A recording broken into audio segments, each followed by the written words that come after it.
میں سو جاؤں یا مصطفیٰ۔ نحمدہ و نصلی علی رسولہ الکریم۔ السلام علیکم ورحمۃ اللہ وبرکاتہ۔ میں محمد بدرالدین نقشبندی آپ کا خادم حاضر خدمت ہے ایک نئے عنوان کے ساتھ، کیا سچ میں خدا ایک ہے؟ حضرت امام اعظم ابو حنیفہ رضی اللہ تعالی عنہ کا ایک دہریہ سے مناظرہ مقرر ہوا اور موضوع مناظرہ یہی مسئلہ تھا کہ عالم کا کوئی خالق ہے یا نہیں، کیا حقیقت میں خدا ایک ہے یا نہیں۔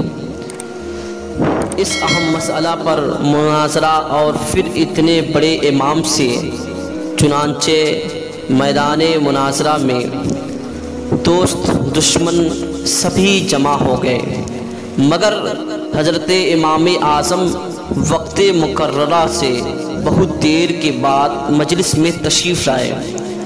دہریہ نے پوچھا کہ آپ نے اتنی دیر کیوں لگائی؟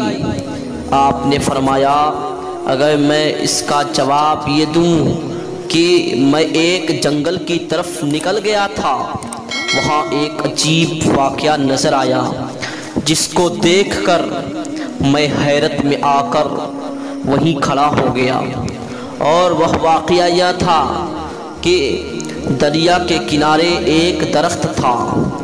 دیکھتے ہی دیکھتے وہ درخت خود بخود کٹ کر زمین پر گر پڑا، پھر خود اس کے تختے تیار ہوئے، پھر ان تختوں کے خود بخود ایک کشتی تیار ہوئی اور خود بخود وہی دریا میں چلی گئی، اور پھر خود بخود ہی وہ دریا کے اس طرف کے مسافروں کو اس طرف اور اس طرف کے مسافروں کو اس طرف لانے اور لے جانے لگی، پھر ایک سواری سے خود ہی کرایہ بھی وصول کرتی تھی۔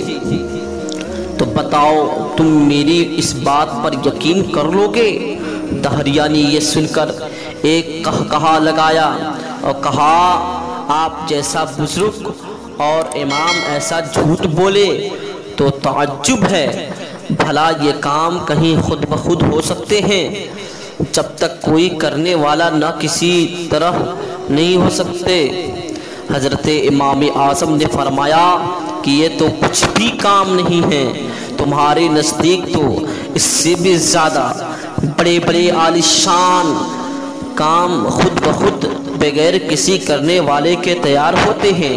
یہ زمین، یہ آسمان، یہ چاند، یہ سورج، یہ ستارے، یہ باغات، یہ صدہا قسم کے رنگین پھول اور شیریں پھل، یہ پہاڑ، یہ چوپائے، یہ انسان، اور یہ ساری خدائی بغیر بنانے والے کے تیار ہو گئی ہے۔ اگر ایک کشتی کا بغیر کسی بنانے والے کے خود بخود بن جانا جھوٹ ہے تو سارے جہان کا بغیر بنانے والے کے بن جانا اس سے بھی زیادہ جھوٹ ہے۔ دہریہ آپ کی تقریر سن کر دم خود حیرت میں آ گیا اور فوراً اپنے عقیدہ سے تائب ہو کر مسلمان ہو گیا۔ سبق یہ ملتا ہے کہ اس کائنات کا یقیناً ایک خالق ہے جس کا نام اللہ ہے، اور وجود باری کا انکار عقل کے بھی خلاف ہے۔